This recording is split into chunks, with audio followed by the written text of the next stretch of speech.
चलिए, तो इस वीडियो में हम बात करेंगे हेलोरीन की नाभिक रागी एरोमेटिक प्रतिस्थापन अभिक्रियाओं की। तो यह आपके पास में हेलोरीन है।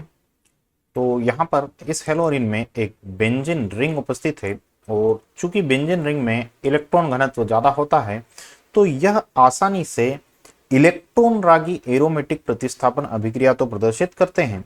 जैसा कि हमने पढ़ा हुआ है, एक उदाहरण यहाँ पर देखते हैं हम।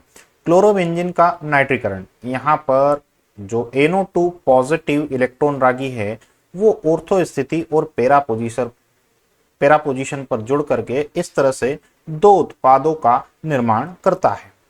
लेकिन अगर हम यहाँ पर ऐसी बात कर रहे हैं कि एक नाभिक रागी आकर के इस वलय के ऊपर, इस बेंजीन रिंग के ऊपर आक्रमण करे, तो यह कैसे संभव है? हम ऐसा बोल रहे हैं कि एक नाभिक रागी जिसके ऊपर इलेक्ट्रॉन घनत्व ज्यादा होता है और यह आक्रमण कर रहा है बेंजीन रिंग के ऊपर, यहाँ पर भी इलेक्ट्रॉन घनत्व ज्यादा है, तो ऐसा कैसे हो सकता है? ऐसा कैसे संभव है? यह तो हम सोच सकते हैं कि आसानी से होने वाली प्रक्रिया नहीं है। तो अगर हमें किसी नाभिक रागी को इस बेंजीन रिंग के ऊपर आक्रमण कराना है तो हम क्या करेंगे? हम इस बेंजीन रिंग के ऊपर एक इलेक्ट्रॉन अपनयक समूह या इलेक्ट्रॉन विड्रॉइंग ग्रुप लगा देंगे, जिसके कारण यह इलेक्ट्रॉन विड्रॉइंग ग्रुप क्या करेगा? बेंजीन रिंग से इलेक्ट्रॉन घनत्व को कम करेगा, बेंजीन रिंग से इलेक्ट्रॉन को खींच लेगा, जिससे कि इस रिंग के ऊपर इलेक्ट्रॉन का घनत्व कम हो जाएगा और इसके ऊपर आंशिक रूप से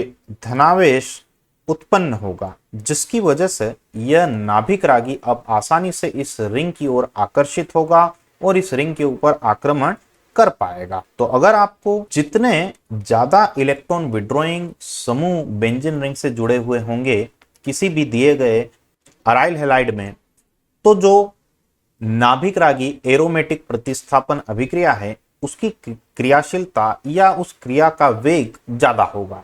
जैसे यहां पर आप देखें तो क्लोरोबेंजीन में कोई भी यहां पर NO2 समूह उपस्थित नहीं है। यहां पर एक NO2 समूह है, यहां पर दो दो NO2 समूह आ गए, और इस यौगिक में आप देखें तो तीन तीन NO2 समूह है। यह NO2 समूह इलेक्ट्रॉन विड्रॉइंग ग्रुप है, इलेक्ट्रॉन खींचने वाले समूह जो कि बेंजीन रिंग के ऊपर इलेक्ट्रॉन के घनत्व को कम करेंगे ताकि नाभिक रागी आसानी से आक्रमण कर सके। तो जहां पर ज्यादा इलेक्ट्रॉन विड्रॉइंग समूह रहेंगे वहां पर क्रियाशीलता सबसे ज्यादा होगी। अब आप ध्यान से देखें कि हमने जो ये NO2 समूह लगाए हैं यह क्लोरीन के सापेक्ष में ऑर्थो और पैरा स्थिति पर लगाए हैं। हमने यह NO2 समूह मेटा स्थिति पर नहीं लगाया। ऐसा क्यों? इसका कारण हमें पता चलेगा जब हम इस अभिक्रिया की क्रियाविधि को समझेंगे। तो चलिए आइए हम इस अभिक्रिया की क्रियाविधि को समझते हैं।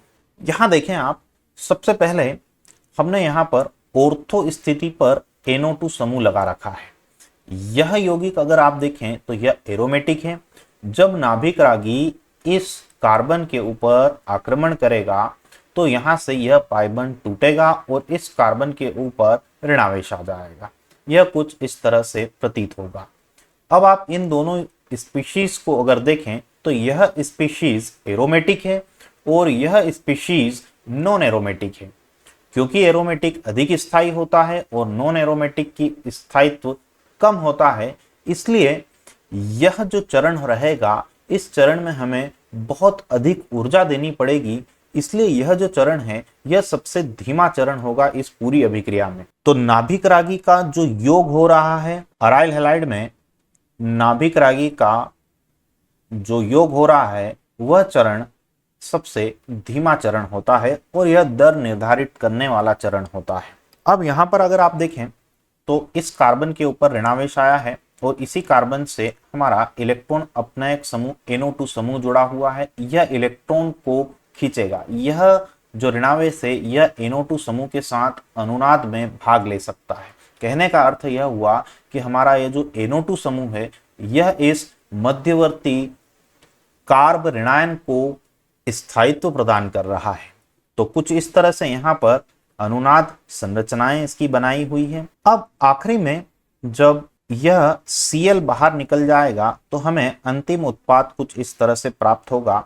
और आप इन दोनों स्पीशीज को अगर देखें तो यह जो बनने वाली स्पीशीज है यह एरोमेटिक स्पीशीज है और अधिक स्थायी होती है, इसलिए यह जो स्टेप है, यह जो चरण है, बहुत जल्दी से संपन्न होगा। यह एक तीव्र चरण है। तो जो नाभिक रागी का योग है वो एक धीमा चरण है, और अवशिष्ट समूह का निकलना या हेलोजन का निकलना जो है, हेलोजन का जो विलोपन हो रहा है, वह एक तीव्र चरण है। सबसे पहले यहाँ पर नाभिक रागी का योग हुआ है और आखिरी में हेलोजन का विलोपन हुआ है, इसलिए हम इस अभिक्रिया को या इस क्रियाविधि को योगात्मक विलोपन क्रियाविधि बोल सकते हैं, या फिर एडिशन एलिमिनेशन मैकेनिज्म भी बोल सकते हैं। तो आपने यहाँ पर देखा कि ऑर्थो स्थिति पर NO2 समूह लगाने से किस तरह से जो मध्यवर्ती कार्ब ऋणायन बन रहा है उसे स्थायित्व मिल रहा है। चलिए अब हम जो इलेक्ट्रॉन खींचने वाला समूह है,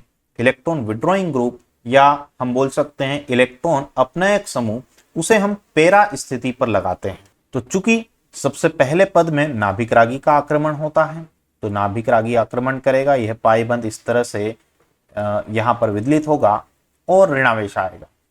यह ऋणावेश आगे अनुनाद में भाग लेगा और यह पाई बंध टूटेगा और यहां पर इस कार्बन के ऊपर ऋणावेश आएगा। अब आप देखिए यह ऋणावेश जो है जिस कार्बन पे है उसी कार्बन से हमारा NO2 समूह जुड़ा हुआ है, तो यह NO2 समूह इस नेगेटिव चार्ज को अपनी ओर खींचेगा, जिससे कि यह कार्ब ऋणायन स्थायी बनेगा।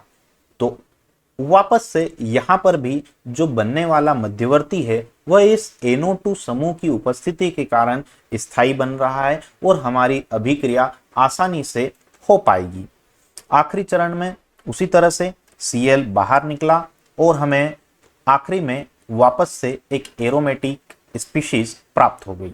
तो आपने देखा कि जब हम ऑर्थो और पैरा पोजीशन पर NO2 समूह लगाते हैं तो NO2 समूह क्या करता है, जो मध्यवर्ती कार्ब ऋणायन बन रहा है उसे स्थायी बनाता है। अब हम मेटा स्थिति की बात करते हैं कि यदि NO2 समूह को क्लोरीन के सापेक्ष में मेटा स्थिति पे लगा दिया जाए तो क्या होगा।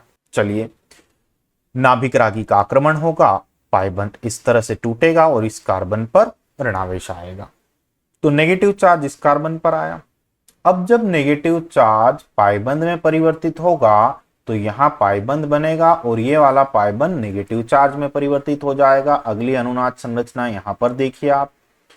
इन तीनों अनुनाद संरचनाओं को अगर हम देखते हैं तो आप पाएंगे कि NO2 जिस कार्बन से लगा हुआ है उस कार्बन पर कभी भी नेगेटिव चार्ज उत्पन्न नहीं हो रहा है।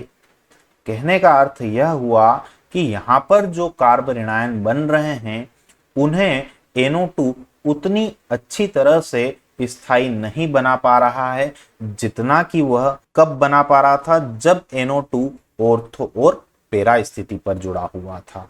तो यही कारण है कि जब भी हमें हेलोएरिन में नाभिक रागी प्रतिस्थापन अभिक्रिया करानी होती है तो हम NO2 समूह को ऑर्थो और पैरा स्थिति पर लगाते हैं, ना कि मेटा स्थिति पर लगाते हैं।